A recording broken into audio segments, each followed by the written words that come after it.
Assalamualaikum. Perkenalkan, nama saya Bu Samsidar. Saya salah satu guru di SMP Negeri 2 Syamtali Rabayu. Saya ini bersama guru-guru lain berkunjung ke rumah Faisal, salah satu siswa kami yang beberapa hari kemarin mereka libur sekolah tanpa pemberitahuan. Jadi kemarinnya wali kelas sudah mengunjungi dan langsung ke rumah untuk mencari tahu kenapa. Dan ini setelah dikunjungi ternyata kondisinya sangat-sangat memprihatinkan. Dan hari ini kami sepakat bersama beberapa teman juga dari guru-guru yang lain untuk silaturahmi ke rumah Faisal. Dan ini teman-teman kondisi rumahnya Faisal ya. Ini orang tuanya yang baru pulang dari sawah ya.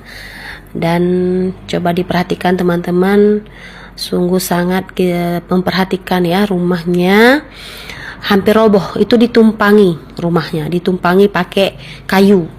Coba diperhatikan itu di dalam. Bocornya di mana-mana, terusnya tempat tidurnya entah gimana.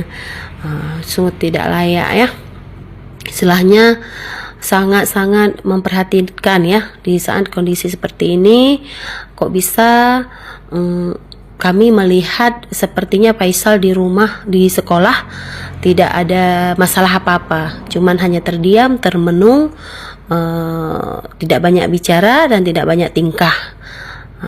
Rupanya ini kondisi di rumah Faisal. Dan ini abangnya lah baru siap kecelakaan ya. Ini dapurnya teman-teman. Ini dapurnya. Ini dia. Masya Allah.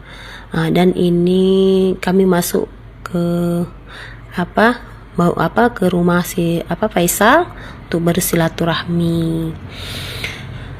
Ini teman-teman tempat tidurnya. Ini dapurnya. Ya Allah ya Rabbi. Ini dapurnya juga. Ya Masya Allah. Masih ada ya rupanya ya di sini, di tempat kita di Aceh Utara, rumahnya yang seperti ini. Ya Allah. Ini teman-teman, coba diperhatikan. Masya Allah. Ini mamanya ya.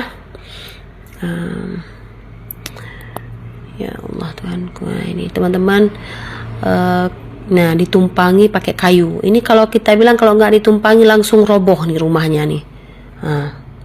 Ini dia, sangat-sangat memprihatinkan.